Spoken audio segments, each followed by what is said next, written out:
When physical goods are exchanged for money, a contract reaches its legal conclusion. In commercial law, this singular point of execution is known as performance. Under the Sale of Goods Act, this exchange operates on a strict baseline axiom. Delivery and payment are concurrent conditions. They must execute simultaneously. This creates dual, mirroring obligations. The seller must be unconditionally ready to hand over the goods, and the buyer must be equally prepared to transfer the funds. Because these conditions are coupled, a seller cannot demand payment in advance. Unless the parties explicitly wrote an upfront payment into their initial contract, the money and the goods move together. In practice, physical and financial logistics frequently diverge. Funds may fail to clear, cargo is damaged in transit, or the wrong quantity arrives. Commercial law resolves these breakdowns by functioning as an automated legal algorithm designed to govern risk. This schematic maps the architecture of that algorithm. It operates across three distinct phases: possession vectors, error handling logic, and default failsafes. If we isolate the possession vectors node, we address a physical reality. Hand-to-hand exchange is rarely feasible in modern logistics. To facilitate complex trade, the law decouples the concept of legal possession from physical custody. By abstracting the idea of possession, the law allows risk and ownership to transfer across borders, even if the physical goods themselves remain stationary. This diagram outlines the modes of delivery. In legal terms, delivery is the voluntary transfer of possession from the seller to the buyer. It executes through three distinct vectors: actual, symbolic, and constructive. Actual delivery is the direct physical handover of the asset from the seller's domain to the buyer's domain. Symbolic delivery occurs when moving the physical goods is impractical. The seller transfers possession by yielding the control mechanism, such as a warehouse key, giving the buyer dominion over the asset. Constructive delivery is the most complex vector. The asset physically remains with a third party, like a warehouseman, while legal ownership shifts via a record update on a ledger. This vector is only legally complete when that third party formally acknowledges they now hold the goods on the buyer's behalf. Regardless of the vector used, the legal engine does not start automatically. The onus is on the buyer to apply for delivery. Until the buyer asks, the seller holds no liability for non-delivery. These three vectors ensure that a transaction's legal momentum is not bottlenecked by physical logistical barriers. This logic tree maps the system's error handling protocols. When a delivery payload contains a different quantity than contracted, the law routes the error through three distinct paths: less, excess, and mixed.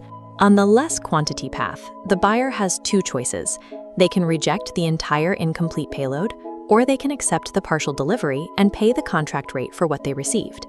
If the seller ships an excess quantity, the buyer can accept the contracted amount and reject the surplus, reject the entire shipment, or accept the totality of the goods and pay for the extra.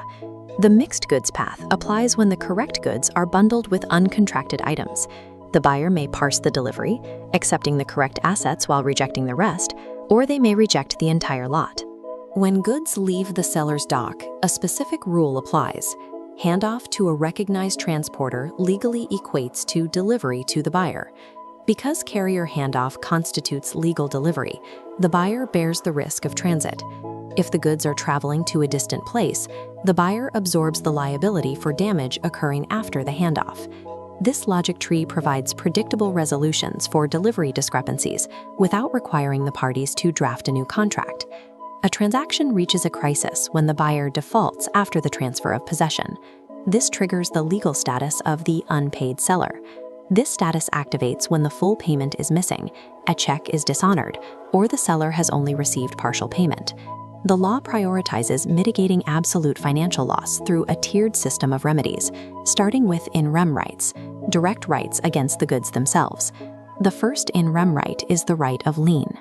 This is the power to retain the goods until payment clears. It applies when legal ownership has transferred to the buyer, but the seller still holds physical custody.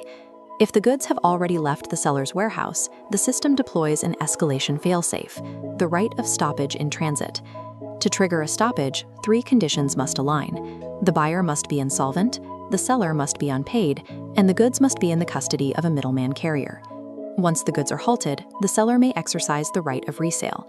This allows the liquidation of the goods if they are perishable or if the defaulting buyer ignores a formal notice of the sale. These in-rem rights act as emergency circuit breakers, freezing physical assets to prevent a localized buyer default from spreading. When physical in-rem self-help is impossible, typically because the buyer has already taken possession, the seller uses in personam rights. These are direct legal actions against the buyer, including the suit for price and the suit for damages. These provide financial restitution when a buyer refuses to accept and pay for contracted goods.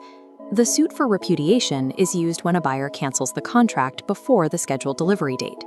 Finally, the suit for interest allows the seller to claim compensation for the time value of the delayed funds.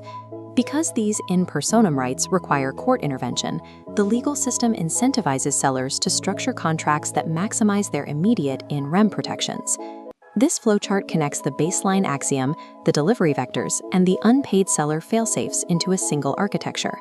The life cycle of a commercial contract achieves performance when delivery and payments synchronize through their concurrent conditions. To maintain that synchronization over geographic distances, the law treats possession as a flexible legal abstraction.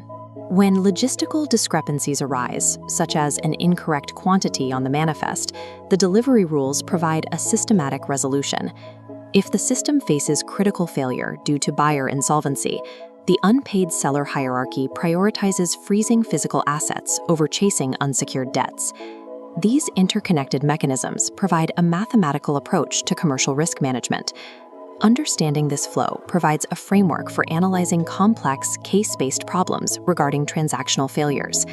The Sale of Goods Act functions as the underlying code that keeps global commerce moving by resolving the friction of logistical error.